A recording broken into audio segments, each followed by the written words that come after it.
नमस्कार मित्रांनो, N G अकॅडमीच्या YouTube चॅनलमध्ये मी नागनाथ गर्जे तुम्हा सर्वांचं मनापासून स्वागत करतो। मित्रांनो, आपण पुणे महानगरपालिका भरती असेल किंवा इतर महानगरपालिकेची म्हणजे पिंपरी चिंचवड महानगरपालिका असेल किंवा आगामी काळात येणाऱ्या इतर महानगरपालिका भरती असतील त्यांच्यासाठी आपण अतिशय महत्त्वपूर्ण असा प्रश्नसंच पाहत आहोत। आजचा आपला प्रश्नसंच क्रमांक 18 आहे। जर तुम्ही आपले या अगोदरचे व्हिडिओ पाहिले नसतील तर ते व्हिडिओ सुद्धा नक्की पाहून घ्या, कारण परीक्षेच्या दृष्टीने ते सुद्धा अतिशय महत्त्वाचे आहेत। ओके, मग या ठिकाणी आजचा आपला पहिला प्रश्न आहे पहा, कक्ष तापमानाला पुढीलपैकी कोणता धातू द्रव अवस्थेमध्ये असतो? काय विचारलं आपल्याला? कक्ष तापमानाला खालीलपैकी कोणता धातू हा द्रव अवस्थेमध्ये असतो असं आपल्याला विचारलेलं आहे। ऑप्शन आहेत पहा, सोडियम, रेडियम, इरिडियम आणि मर्क्युरी। तर याच्यापैकी योग्य उत्तर आहे पहा मर्क्युरी। मर्क्युरी म्हणजेच काय मित्रांनो? तर मर्क्युरी म्हणजेच काय? पारा। ओके, मग आता या ठिकाणी तुम्हाला काही संकल्पना समजून घेणे महत्त्वाचे आहेत। त्यात सगळ्यात पहिली संकल्पना आहे की धातू म्हणजे काय हे तुम्हाला काय करायचं आहे, समजून घ्यायचे। तुम्हाला परीक्षेत प्रश्न येऊ शकतो की धातू म्हणजे काय। ओके, मग धातू कशाला म्हणतात पहा, तर ज्या मूलद्रव्यांचे अणू इलेक्ट्रॉन गमावल्यामुळे धन आयन तयार करतात त्यांना धातू असं म्हणतात। ओके, मग इथं लक्षात काय ठेवायचं आहे, धातू कोणता आयन निर्माण करतात? तर धातू धन आयन निर्माण करतात। ओके, उदाहरणार्थ पहा, लोह आहे, ॲल्युमिनियम आहे, तांबे आहे, सोनं आहे, हे काय सगळे धातू आहेत। त्याचबरोबर इथे एक तुम्हाला अपवाद लक्षात ठेवायचे आहे, कारण याच्यामध्ये काय होतात, खूप वेळेस अपवादावरती प्रश्न विचारले जातात। मग जे धातू आहेत हे सामान्य तापमानाला कोणत्या अवस्थेमध्ये असतात? स्थायू रूपात असतात। म्हणजे तुम्ही लोखंड पाहिलं असेल कसं असतं, स्थायू असतं। तांबे पाहिलं असेल स्थायू असतं। सोनं कसं असतं, स्थायू असतं। परंतु याला काय दोन धातू अपवाद आहेत की जे सामान्य तापमानाला काय असतात, द्रव अवस्थेत असतात। हे दोन धातू कोणते आहेत पहा, पारा आणि गॅलियम। हे दोन्ही तुम्हाला लक्षात ठेवायचे आहेत, कारण परीक्षेमध्ये याच्यावरती वारंवार प्रश्न विचारलेला आहे। त्याच्यामुळे तुम्हाला हे दोन्ही पण काय करायचे आहेत, लक्षात ठेवायचे आहेत। ओके, पुढच्या प्रश्नाकडे जाऊ आपण। प्रश्न क्रमांक 2 आहे। काय विचारलंय? सोलर कुकरची पेटी आतील बाजूस डॅश डॅश रंगाने रंगवतात। काय विचारलंय? सोलर कुकरची पेटी कोणत्या रंगाने रंगवतात असं आपल्याला विचारलेलं आहे। मला माहिती आहे तुम्हाला सर्वांना याचं उत्तर माहीत असेल। तर सोलर कुकरची पेटी ही काळ्या रंगाने रंगवली जाते। बघा, ती काळ्याच्या रंगाने का रंगवली जाते? तर काळ्या रंगाची उष्णता शोषून घेण्याची क्षमता काय असते, सर्वात जास्त असते। लक्षात आलं का? काळ्या रंगाने रंगवलेली असते सोलर कुकरची पेटी, तर ती काळ्या रंगाची उष्णता शोषून घेण्याची काय असते, क्षमता सर्वात जास्त असते। आता सोलर कुकर म्हणजे काय जर कुणाला माहित नसेल तर ते पण लक्षात ठेवा की काय होतं, याच्यामध्ये थेट सूर्यप्रकाशाची ऊर्जा वापरून काय केले जातात, खाद्यपदार्थ शिजवले जातात। ओके, पुढच्या प्रश्नाकडे जाऊ। प्रश्न क्रमांक 3 आहे। काय विचारलंय या ठिकाणी आपल्याला पहा, जूल हे कशाचे एकक आहे? काय विचारलंय? जूल हे कशाचे एकक आहे असं विचारलेलं आहे। ऑप्शन आहेत पहा, घनता, चाल, कार्य आणि वेग। मग यापैकी कार्याचं जे एकक आहे त्यास जूल असं म्हटलं जातं। ओके, मग कार्य म्हणजे काय हे पण तुम्हाला माहित पाहिजे। तर कार्य म्हणजे काय? बल आणि विस्थापन यांचा गुणाकार म्हणजेच काय, कार्य। ओके, कार्याचं सूत्र जर तुम्हाला कोणी विचारलं असेल किंवा परीक्षेमध्ये विचारलं तर तुम्हाला काय सांगायचंय, कार्य बरोबर बल गुणिले विस्थापन। काय? कार्य बरोबर बल गुणिले विस्थापन। कार्याचं एकक काय आहे? तर जूल हे काय आहे, कार्याचं एकक आहे। ओके, पुढच्या प्रश्नाकडे जाऊ। प्रश्न क्रमांक 4 आहे। काय विचारलंय? खालीलपैकी कोणती नदी महाराष्ट्रातून वाहत नाही? आता असा प्रश्न वाचत असताना व्यवस्थित वाचायचंय। तर इथं बऱ्याच वेळेस पहिलाच पर्याय असतो गोदावरी। आपल्याला वाटतं गोदावरी ही महाराष्ट्रातील नदी आहे, आपण उत्तर लिहून टाकतो गोदावरी। परंतु या ठिकाणी आपलं उत्तर काय होतं मित्रांनो, चुकतं। का चुकतं? तर काय सांगितलेलं आपल्याला, वाहत नाही असं विचारलेलं आहे। काय विचारलेलं आहे? वाहत नाही असं विचारलेलं आहे। मग ऑप्शन काय आहेत पहा, गोदावरी आहे, इंद्रावती आहे, कृष्णा आहे आणि शेवटचा ऑप्शन आपल्याला चंबळ आहे। मग यापैकी ही जी चंबळ नदी आहे, ही चंबळ नदी काय होत नाही, महाराष्ट्रामधून वाहत नाही। म्हणजे एवढं तर तुमच्या डोक्यात क्लिअर बसलं, गोदावरी नदी महाराष्ट्रातून वाहते, इंद्रावती नदी महाराष्ट्रातून वाहते, कृष्णा नदी महाराष्ट्रातून वाहते। आता या तिन्ही नद्याचे तुम्हाला उगम पण परीक्षेमध्ये विचारले जाऊ शकतात। कृष्णा नदीचा उगम कुठं होतो? भीमाशंकर या ठिकाणी होतो। खूप महत्वाचं आहे, कृष्णा नदीचा उगम कुठे होतो? भीमाशंकर या ठिकाणी भीमा नदीचा उगम होतो। भीमा ही कृष्णा नदीची उपनदी आहे आणि कृष्णा नदीचा उगम हा महाबळेश्वर या ठिकाणी होतो। ओके, कुठे होते? महाबळेश्वर या ठिकाणी काय होतो, कृष्णा नदीचा उगम होतो। त्याचबरोबर इंद्रावती नदीचा उगम कुठं होतो? लोणावळ्याजवळ इंद्रावती नदीचा उगम होतो। आणि गोदावरी नदीचा उगम कुठं होतो? तर तो त्र्यंबकेश्वर या ठिकाणी गोदावरी नदीचा उगम होतो. ओके. त्याचबरोबर पहा मग चंबळ ही जी नदी आहे ही कोणत्या नदीची उपनदी आहे हाही प्रश्न परीक्षेत येऊ शकतो. तर ती यमुना नदीची उपनदी आहे. यमुना कोणत्या नदीची उपनदी आहे तर यमुना गंगा नदीची उपनदी आहे. ओके. मग चंबळ नदी पहा कोणत्या राज्यातून वाहते. आता महाराष्ट्रात वाहत नाही हे आपण प्रश्नातून पाहिलं. मग तुम्हाला प्रश्न पडला पाहिजे की ती महाराष्ट्रात वाहत नाही मग ती कोणत्या राज्यातून वाहते. तर ती कुठं वाहते पहा मध्य प्रदेश, राजस्थान आणि उत्तर प्रदेश या 3 राज्यांमधून वाहते. तिचा उगम कुठं होतं पहा मध्य प्रदेशातील महू या ठिकाणी विंध्य पर्वतात, ही जी विंध्य पर्वत रांग आहे तिच्यामध्ये काय होतो या चंबळ नदीचा उगम होतो. आणि ती यमुना नदीला कुठे जाऊन मिळते तर उत्तर प्रदेशातील साहोन या गावाजवळ काय होते यमुना नदीला जाऊन मिळते. ओके. त्या नदीची एकूण लांबी किती आहे पहा चंबळ नदीची एकूण लांबी किती आहे पहा 1050 किलोमीटर आहे. किती आहे 1050 किलोमीटर. त्याचबरोबर चंबळ नदीच्या उपनद्या कोणत्या आहेत हे पण लक्षात ठेवा पहा. बागदी आहे, शिप्रा आहे, चांबला आहे, सिवान आहे, ब्राह्मणी आहे आणि कराल आहे. आता या ठिकाणी तुम्हाला शिप्रा लक्षात ठेवायची कारण उज्जैन हे जे शहर आहे हे काय आहे शिप्रा नदीच्या किनाऱ्यावरती आहे आणि उज्जैन या ठिकाणी काय होतं आपला कुंभमेळा भरतो. ओके. मग त्याच्यामुळे हे सुद्धा तुम्हाला लक्षात ठेवायचं आहे. ओके. पुढचा प्रश्न आहे आपला प्रश्न क्रमांक 5 आहे. काय विचारले पहा राष्ट्रीय तांदूळ संशोधन संस्था ICAR मुख्यालय भारतातील कोणत्या शहरात आहे. काय विचारलेलं आपल्याला राष्ट्रीय तांदूळ संशोधन संस्था जी आहे तिचं मुख्यालय कोठे आहे असं आपल्याला विचारलेलं आहे. मग ते कटक या ठिकाणी आहे. कटक कोणत्या राज्यामध्ये आहे तर कटक हे ओडिसा राज्यामध्ये आहे. ओके. त्याचबरोबर राष्ट्रीय तांदूळ संशोधन संस्थेची स्थापना कधी झाली हे पण लक्षात ठेवा 1966 ला या संस्थेची स्थापना झालेली आहे. ओके.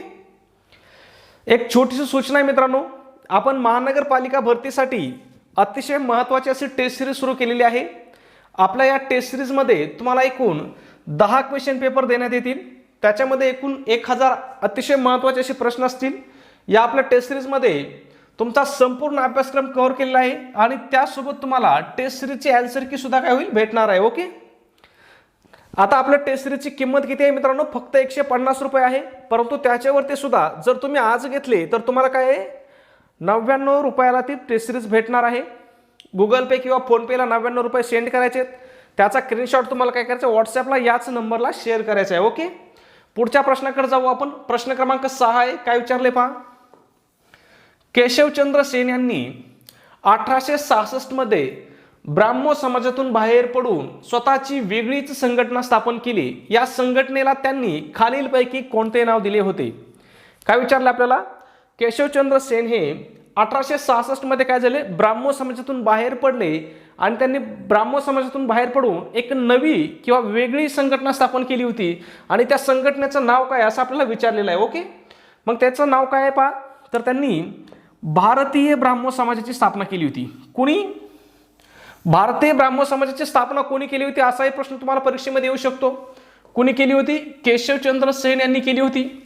कधी केली होती असं जर विचारलं तर लक्षात ठेवायचं आहे बाबा 1866 ला केली होती. कोणी केली होती केशवचंद्र सेन यांनी केली होती. ओके.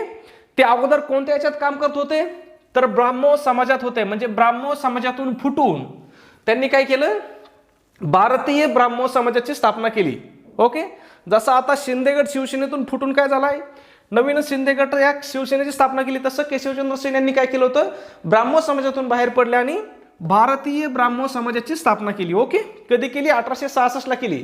आता या ठिकाणी तुम्हाला लगेच प्रश्न पडला पाहिजे मग ब्राह्मो समाजाची स्थापना कोणी केली तर ब्राह्मो समाजाची स्थापना राजाराम मोहन रॉय कोणी राजाराम मोहन रॉय आणि द्वारकानाथ टागोर यांनी केली होती. कधी केली होती 1828 ला केली होती. खूप महत्त्वाचं आहे परीक्षेच्या दृष्टीने तुम्हाला ह्या सर्व गोष्टी लक्षात ठेवायच्या आहेत कारण मीच नाही तर स्वतः ब्रह्मदेवही सांगू शकत नाहीत की परीक्षेमध्ये हाच प्रश्न येईल म्हणून. आपण एवढंच सांगू शकतो की परीक्षेमध्ये या टॉपिकवर प्रश्न येईल. मग या टॉपिकवर येत असेल तर तुम्हाला तो टॉपिक पूर्ण कव्हर करावा लागणार आहे. त्याच्यामुळे आपण ही ॲडिशनल माहिती पाहत आहोत. बऱ्याच जणांचं म्हणणं होतं की सर व्हिडिओ थोडा लांबट होतो परंतु व्हिडिओ लांबट आपण याच्यासाठी करतो की तुम्हाला त्या मुद्द्याची सगळी माहिती भेटावी. ओके. तुमचा एकदम डीपमध्ये स्टडी हो एकदम बेसिक पासून हो याच्यासाठी आपण काय करतो थोडा व्हिडिओ लांबट करतो. ओके. असो पुढच्या प्रश्नाकडे जाऊ आपण. प्रश्न क्रमांक 7 आहे. काय विचारलंय डॅश डॅश यांनी जालियनवाला बाग हत्याकांडाचा निषेध म्हणून आपली सर ही पदवी ब्रिटिश शासनास परत केली. एकदम सोपा प्रश्न आहे, सगळ्यांना माहीत असणार आहे. कुणी केली? रवींद्रनाथ टागोर यांनी केली होती. कोणती पदवी? सर ही पदवी. का केली होती? तर जालियनवाला बाग हत्याकांडाचा निषेध म्हणून. ओके, मग तुम्हाला लगेच प्रश्न पडला पाहिजे की जालियनवाला बाग हत्याकांड कधी झालं? 13 एप्रिल 1919 रोजी झालं. ओके, कोणत्या शहरामध्ये झालं? तर ते अमृतसर. ओके, अमृतसर या शहरामध्ये झालं. अमृतसर शहर सध्या कोणत्या राज्यामध्ये आहे? पंजाबमध्ये आहे. ओके, कोणता अधिकारी होता पा? जनरल रेजिनाल्ड डायर हा अधिकारी होता आणि यांनी काय केलं होतं? लष्करांना गोळीबार करण्याचा आदेश दिला होता.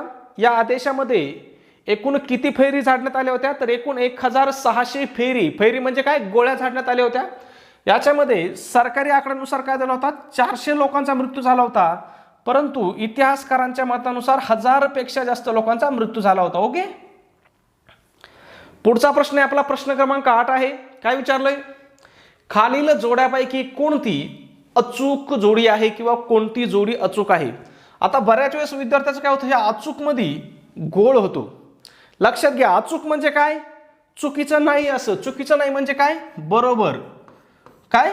बरोबर. अचूक ज्यावेळेस असेल त्यावेळेस काय करायचं? बरोबर आहे असं लक्षात ठेवायचं. मग काय विचारलं आपल्याला? खालील जोड्यापैकी कोणती जोडी बरोबर आहे असं आपल्याला विचारलेलं आहे. ओके, म्हणजे अचूक आणि बरोबर हे काय? समानार्थी शब्द आहेत. ओके, ऑप्शन काय दिले पहा? 1928 नेहरू रिपोर्ट, 1935 पहिली गोलमेज परिषद, गोलमेज शब्द राहिला, पहिली गोलमेज परिषद, 1930 भारत सरकारचा कायदा, 1929 सायमन कमिशन. मग यापैकी अचूक जोडी म्हणजे बरोबर जोडी कोणती आहे? तर 1928 नेहरू रिपोर्ट म्हणजे ही जी पहिली जोडी आहे हीच जोडी काय आहे? बरोबर आहे. मग या ठिकाणी तुम्हाला लक्षात काय ठेवायचं आहे? नेहरू रिपोर्ट कधी होता? 1928 ला होता. पहिली गोलमेज परिषद कधी झाली होती? 1930 ला झाली. त्याच्यानंतर भारत सरकारचा कायदा कधीचा आहे? 1935 चा आहे. आणि सायमन कमिशन भारतामध्ये कधी आलं? तर ते 3 फेब्रुवारी. कधी? 3 फेब्रुवारी 1928 ला सायमन कमिशनचं भारतामध्ये आगमन झालं होतं. ओके, ह्या सगळ्या गोष्टी तुम्हाला काय करायच्यात? लक्षात ठेवायच्यात. परीक्षेच्या दृष्टीने अतिशय महत्त्वाच्या आहेत. ओके, पुढच्या प्रश्नाकडे जाऊ. त्याच पद्धतीचा प्रश्न आहे. काय विचारलंय? खालीलपैकी कोणती जोडी अचूक आहे? अचूक आहे म्हणजेच कशी आहे? बरोबर आहे असं आपल्याला विचारलेलं आहे. मग जोड्या पाहूया पहा. 1891 विधवा पुनर्विवाहाला मान्यता, 1829 सतीबंदीचा कायदा, 1856 संमती वयाचा कायदा आणि 1897 सुधारणा कायदा. आता ज्यावेळेस तुम्हाला असा प्रश्न येईल ना त्यावेळेस जर तुमचा अभ्यास असेल ना तर तुम्हाला सगळे पर्याय वाचायची गरज नाही. तुम्ही इथं वाचत आले, तुम्हाला माहिती आहे विधवा पुनर्विवाहाचा कायदा कधी झाला होता? विधवा पुनर्विवाहाला मान्यता देणारा कायदा 1856 ला झाला होता. मग इथं किती दिलं होतं? 1891 दिलं होतं. म्हणजे तुम्हाला माहिती आहे ही जोडी काय आहे? चुकीची आहे. दुसरी जोडी काय दिली पहा? 1829 ला सतीबंदी कायदा. तुमचा बेसिक परफेक्ट आहे, तुम्हाला माहिती आहे 1829 ला सतीबंदी कायदा आहे म्हणजे इथंच तुमचं उत्तर निघलेलं आहे.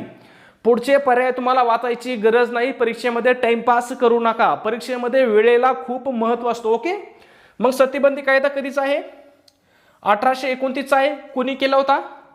ओके, त्याचबरोबर संमती वयाचा कायदा कधीचा आहे हे पण तुम्हाला ऍडिशनल माहिती लक्षात असू द्या. 1891 ला हा काय? संमती वयाचा कायदा आहे. ओके, पुढचा प्रश्न आहे आपला प्रश्न क्रमांक 10 आहे.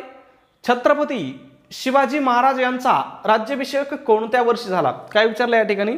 छत्रपती शिवाजी महाराजांचा राज्याभिषेक कोणत्या वर्षी झाला असं आपल्याला विचारलेलं आहे.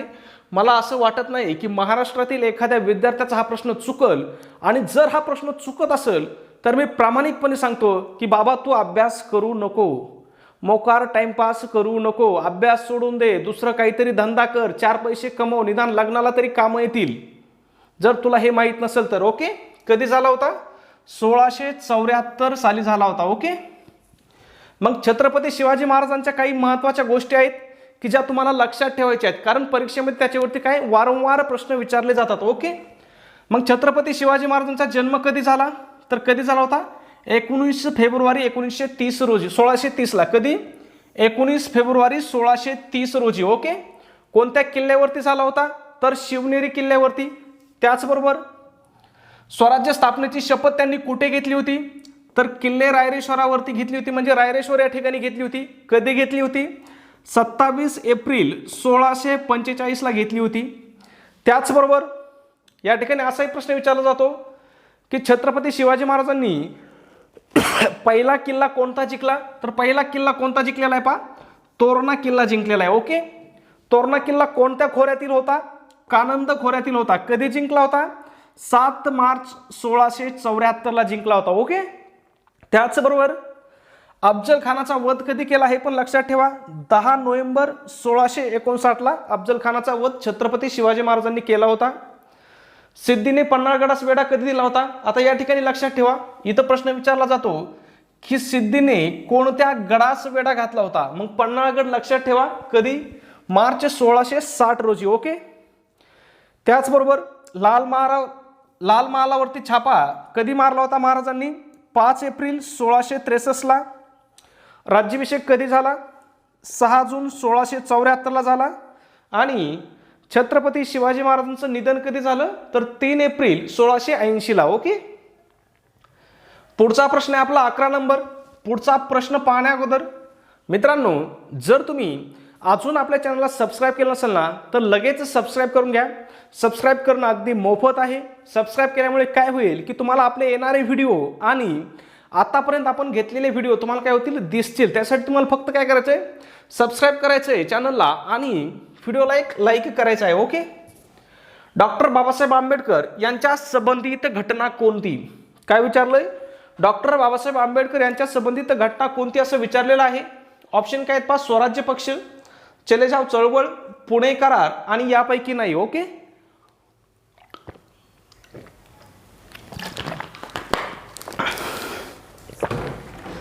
मग या ठिकाणी पहा कोणती घटना डॉक्टर बाबासाहेब आंबेडकरांशी संबंधित आहे? तर पुणे करार ही घटना काय आहे? डॉक्टर बाबासाहेब आंबेडकरांशी संबंधित आहे. ओके, मग या ठिकाणी तुम्हाला लक्षात ठेवायचं आहे की पुणे करार कधी झाला? हा प्रश्न सुद्धा परीक्षेमध्ये वारंवार विचारलेला आहे. अगदी MPSC ने सुद्धा याच्यावरती प्रश्न विचारलेला आहे की पुणे करार कधी झाला. ओके, मग कधी झाला होता? 24 सप्टेंबर 1932 रोजी झाला होता. कधी? 24 सप्टेंबर 1932. कोठे झाला होता? तर नावातच आहे पुणे करार, म्हणजे साहजिकच पुणे या ठिकाणी झाला होता. कोणात झाला होता? तर महात्मा गांधी आणि डॉक्टर बाबासाहेब आंबेडकर यांच्यामध्ये हा करार झाला होता. आता एक महत्त्वाची गोष्ट लक्षात ठेवा की जो पुणे करार आहे ना, या पुणे करारावरती कोणाकोणाच्या सह्या आहेत हा सुद्धा प्रश्न परीक्षेमध्ये विचारलेला आहे. मग कुणाची सही आहे? पहा, स्वतः डॉक्टर बाबासाहेब आंबेडकरांची सही आहे, पंडित मदन मोहन मालवीय यांची सही आहे, मुकुंद रामराव जयकर यांची सही आहे आणि सी राजगोपालचारी यांची सही आहे. म्हणजे जर तुमची निरीक्षण शक्ती चांगली असेल, निरीक्षण शक्ती स्ट्रॉंग असेल, तर तुमच्या लक्षात आलं असेल की पुणे करारावरती महात्मा गांधीजींची सही नाही. मग महात्मा गांधीजींच्या वतीने पुणे करारावरती कोणी सही केली होती? तर ती पंडित मदन मोहन मालवीय यांनी केली होती. बाबा लक्षात ठेव, कुणी? पंडित मदन मोहन मालवीय. आता पुणे करारात काही वेगवेगळी नावं आहेत पहा. त्यालाच दुसरं नाव काय आहे? आंबेडकर गांधी करार आहे. काय आहे? तर तो करार गांधी आंबेडकर आणि गांधी झाला होता म्हणून. त्यानंतर गांधी आंबेडकर करार आहे आणि एरवडा करार आहे. ओके, हे लक्षात ठेवा, हे नाव पण लक्षात असू द्या. ओके, पुढचा प्रश्न आहे आपला 12 नंबरचा. काय विचारलंय? 23 मार्च 1998 रोजी मुंबई येथे भरलेल्या पहिल्या अस्पृश्यता निवारक परिषदेचे अध्यक्ष कोण होते? काय विचारलंय? मुंबईला जी पहिली अस्पृश्यता निवारक परिषद भरली होती, या अस्पृश्यता निवारक परिषदेचे अध्यक्ष कोण होते असं आपल्याला विचारलेलं आहे. तर या परिषदेचे अध्यक्ष कोण होते? सयाजीराव गायकवाड होते. ओके, लक्षात असू द्या, कोण होते? महाराज सयाजीराव गायकवाड हे काय होते? पहिल्या अस्पृश्यता निवारक परिषदेचे अध्यक्ष होते. पहिली अस्पृश्यता निवारक परिषद कोठे भरली होती? तर ती मुंबई या ठिकाणी भरली होती. कधी भरली होती असं विचारलं तर लक्षात असू द्या, 23 मार्च 1998 ला भरली होती. सॉरी, या ठिकाणी तारीख चुकली, 23 मार्च 1918 ला भरली होती. टायपिंग मिस्टेक आहे त्या ठिकाणी. त्याच्यानंतर इथं लक्षात ठेवा पहा, महाराज सयाजीराव गायकवाड हे कोणत्या संस्थानाचे होते? तर ते बडोदा संस्थानचे राजे होते. आणि हे कोणत्या विचारांचे होते हे पण लक्षात असू द्या, तर ते परिवर्तनवादी विचारांचे समाजसुधारक होते. त्याचबरोबर एक अतिशय महत्त्वाची गोष्ट आहे की भारतामध्ये प्राथमिक शिक्षण मोफत व सक्तीचे करणारे देशातील पहिले संस्थान कोणते असा प्रश्न MPSC ने विचारलेला आहे. मग कोणतं संस्थान होतं देशातलं प्राथमिक शिक्षण सक्तीचं मोफत करणारं? तर बडोदा हे संस्थान होतं. त्याचबरोबर महाराजांनी काय केलं होतं पहा, सयाजीराव गायकवाड हे जे महाराज आहेत त्यांनी काय केलं होतं, बडोदा या ठिकाणी पहा कलाभवन ही एक संस्था स्थापन केली होती. त्याचबरोबर श्री सयाजी साहित्यमाला व श्री सयाजी बालज्ञानमाला खूप महत्वाचे आहेत, हे लक्षात असू द्या. श्री सयाजी बालज्ञानमाला आणि श्री सयाजी साहित्यमाला या दोन माध्यमातून काय केलं होतं त्यांनी, अनेक ग्रंथांची काय केली होती, भाषांतरे करून घेतली होती. त्याचबरोबर महाराजांनी काय केलं होतं, संस्थानामध्ये बडोदा संस्थानामध्ये पहा बालविवाह बंदी केली होती, कन्या विक्रय बंदी केली होती, पडदा पद्धती बंद केली होती, विधवा विवाह सुरू केले होते आणि घटस्फोटाचा कायदा, त्याचबरोबर अस्पृश्यता निवारण अशा काय केल्या होत्या, अनेक सुधारणा बडोदा संस्थानामध्ये कुणी केल्या होत्या, सयाजीराव गायकवाड महाराजांनी केल्या होत्या. ओके. पुढचा प्रश्न आहे 13 नंबरचा. काय विचारलंय, पहिला फॅक्टरी ऍक्ट कधी संमत करण्यात आला? काय विचारलंय, पहिला फॅक्टरी ऍक्ट कधी संमत करण्यात आला असं आपल्याला विचारलेलं आहे. मग कधी संमत करण्यात आला होता पहिला फॅक्टरी ऍक्ट, तर तो 1891 ला संमत करण्यात आला, 1881 ला करण्यात आला होता. पहिला फॅक्टरी ऍक्ट कधी 1881 ला संमत करण्यात आला होता. त्यावेळेस गव्हर्नर जनरल कोण होते किंवा कुणी केला होता हे लक्षात असू द्या. तर कुणी केला होता, लॉर्ड रिपन यांनी केला होता. आणि या कायद्यामध्ये काय तरतुदी होत्या हे पण लक्षात ठेवा. काय होते पहा, 100 पेक्षा अधिक कामगार असणाऱ्या गिरणींना हा कायदा लागू होता. त्याच्यानंतर दुसरी तरतूद काय होती याच्यामध्ये, 7 ते 12 वयोगटातील मुलांना कामगार म्हणून भरती करू नये असं या कायद्याने सांगितलं होतं. आणि तिसरी महत्वाची अट होती की मुलांना 9 तासापेक्षा जास्त काम देऊ नये असं. ओके, खूप महत्वाचं आहे, लक्षात असू द्या. पुढचा प्रश्न आहे आपला प्रश्न क्रमांक 14 आहे. काय विचारलंय, प्रभाकर या साप्ताहिकात शतपत्रे कोणी लिहिली? काय विचारलंय, शतपत्रे कोणी लिहिली असं आपल्याला विचारलेलं आहे. तुमच्या लक्षात असेल शतपत्रे म्हटलं की लगेच सर्वांच्या चेहऱ्यासमोर किंवा डोळ्यासमोर लोकहितवादी हे नाव येतं. मग शतपत्र कोणी लिहिली होती, लोकहितवादींनी लिहिली होती. लोकहितवादींचं पूर्ण नाव काय होतं, तर गोपाळ हरी देशमुख हे त्यांचं पूर्ण नाव होतं. त्यांचा जन्म कधी झाला होता किंवा कुठे झाला होता हे पण लक्षात ठेवा. पुणे या ठिकाणी 18 फेब्रुवारी 1823 ला जन्म झाला होता. त्याचबरोबर आता हे शतपत्र त्यांनी कधी लिहिले होते हे पण लक्षात ठेवा. कधी लिहिले होते, 1848 ते 1850 या कालावधीमध्ये त्यांनी एकूण 108 निबंध लिहिले होते. पहा आता इथं शतपत्रे म्हटलं की आपल्यासमोर 100चा आकडा लक्षात राहतो आणि त्याच्यामुळे तुम्हाला लक्षात ठेवायचे की त्यांनी एकूण किती निबंध लिहिले होते, 108 निबंध लिहिले होते. पण आपण इथं काय म्हणतो, प्रचलित शब्द किती आहे, शतपत्रे हा प्रचलित शब्द आहे. ओके. त्याचबरोबर प्रभाकर हे कोणाचं वृत्तपत्र होतं किंवा कोणत्या भाषेतील होतं पहा, तर मराठी भाषेतील होतं. आणि त्याची स्थापना कधी झाली होती, 1841 ला सुरू झालं होतं. कुठून सुरू झालं होतं, मुंबईला सुरू झालं होतं. आणि त्याचे संपादक कोण होते, तर भाऊ महाजन. ओके, भाऊ महाजन हे काय होते, प्रभाकर याचे संपादक होते. भाऊ महाजन यांचं दुसरं नाव काय होतं, खरं नाव काय होतं पहा, गोविंद विठ्ठल पुंटे. ओके. पुढच्या प्रश्नाकडे जाऊ आपण. प्रश्न क्रमांक 15 आहे. काय विचारले पहा या ठिकाणी, मराठी सत्तेचा उदय हा ग्रंथ डॅश डॅश यांनी लिहिला आहे. या ठिकाणी विचारलं आपल्याला, मराठी सत्तेचा उदय हा ग्रंथ कोणी लिहिला आहे? मग हा ग्रंथ न्यायमूर्ती रानडे यांनी लिहिलेला आहे. आता न्यायमूर्ती रानडे यांचं पूर्ण नाव काय होतं पहा, महादेव गोविंद रानडे हे न्यायमूर्ती रानडेंचं पूर्ण नाव होतं. त्यांचा जन्म कधी झाला होता, 18 जानेवारी 1842 ला झाला होता. आता पहा त्यांची ओळख काय, महाराष्ट्रातील समाजसुधारक होते. त्याचबरोबर ते अर्थशास्त्रज्ञ होते आणि मुंबई उच्च न्यायालयाचे न्यायाधीश होते. त्यामुळे त्यांना काय म्हटलं जातं, न्यायमूर्ती असं म्हटलं जातं. ओके.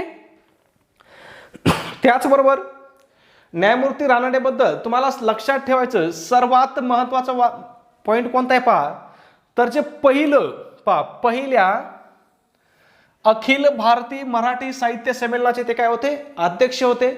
मग पहिले अखिल भारतीय मराठी साहित्य संमेलन कोठे झाले, तर ते पुणे या ठिकाणी झाले. आणि कधी झाले होते, तर ते 1878 साली झाले होते. ओके. त्याचबरोबर राष्ट्रीय सामाजिक परिषदेची स्थापना सुद्धा न्यायमूर्ती रानडे यांनी केलेली आहे.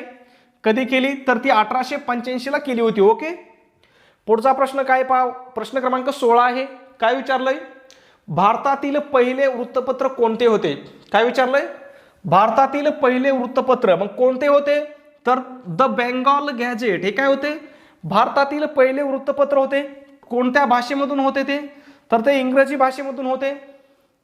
कुणी काढले होते तर ते जेम्स ऑगस्टस हिक्की यांनी सुरू केले होते. कधी सुरू केले होते 1780 ला त्यांनी सुरू केलं, परंतु हे वृत्तपत्र लगभग फक्त 2 वर्ष टिकलं. कारण 1782 ला काय केलं इंग्रज सरकारने काय केला त्याचा छापखाना जप्त करून टाकला. का जप्त केला तर वृत्तपत्रामधून सरकारवर टीका करण्यात येत होती, त्यामुळे त्यांनी काय केलं द बेंगॉल गॅजेटचा छापखाना जमा करून टाकला. त्याचबरोबर मराठी भाषेतील पहिलं वृत्तपत्र कोणतं असा प्रश्न आला तर लक्षात असू द्या दर्पण आहे. दर्पण कोणाचं आहे तर ते बाळशास्त्री जांभेकरांचं आहे. कधी सुरू केलं होतं 6 जानेवारी 1832 रोजी. ओके, पुढच्या प्रश्नाकडे जाऊ. प्रश्न क्रमांक 17 आहे. काय विचारलंय मूकनायक हे नियतकालिक डॅश डॅश यांनी सुरू केले. मूकनायक म्हटलं की तुमच्या लक्षात आलं असेल ते डॉक्टर बाबासाहेब आंबेडकरांचं वृत्तपत्र आहे. परंतु लक्षात ठेवा डॉक्टर बाबासाहेब आंबेडकरांनी बरेच वृत्तपत्र काढले, त्याच्यामुळे काय होतं इथं विद्यार्थ्याचं कन्फ्युजन होतं. पहा मग त्यांनी कोणकोणते वृत्तपत्र काढले होते आणि कधी कधी काढले होते हे आपण लक्षात ठेवूया. पहा सगळ्यात पहिलं काढलं होतं मूकनायक. कधी काढलं होतं 31 जानेवारी 1920 रोजी मूकनायकचा काय झाला होता पहिला अंक निघाला होता. आणि सगळ्यात महत्वाची गोष्ट काय आहे मूकनायक या वृत्तपत्रासाठी छत्रपती शाहू महाराजांनी काय केली होती आर्थिक मदत केली होती. लक्षात असू द्या याच्यावरती परीक्षेमध्ये प्रश्न विचारला गेलेला आहे. त्याच्यानंतर त्यांनी पहा 3 एप्रिल 1927 ला कोणतं काढलं तर बहिष्कृत भारत हे वृत्तपत्र काढलं होतं. त्याच्यानंतर त्यांनी समता हे वृत्तपत्र सुरू केले. कधी 29 जून 1928 ला. आणि समता हे जे वृत्तपत्र आहे हे समाज समता संघाचे काय होते मुखपत्र होतं. ओके, त्याचबरोबर 1930 साली त्यांनी काय केलं जनता हे वृत्तपत्र सुरू केलं. आणि 1956 ला प्रबुद्ध भारत हे वृत्तपत्र काय केलं होतं त्यांनी सुरू केलं होतं. ओके, म्हणजे 5 वृत्तपत्र तुम्हाला काय करायचे लक्षात ठेवायचे आहेत. ओके, पुढचा प्रश्न आहे आपला प्रश्न क्रमांक 18 आहे. काय विचारलंय हिंगणे स्त्री शिक्षण संस्थेची स्थापना कोणी केली. मग हिंगणे स्त्री शिक्षण संस्थेची स्थापना कोणी केली होती महर्षी धोंडो केशव कर्वे यांनी केली होती. हे हिंगणे कुठे आहे पुण्यामध्ये आहे, ज्याला की सध्या कर्वेनगर म्हणून ओळखलं जातं.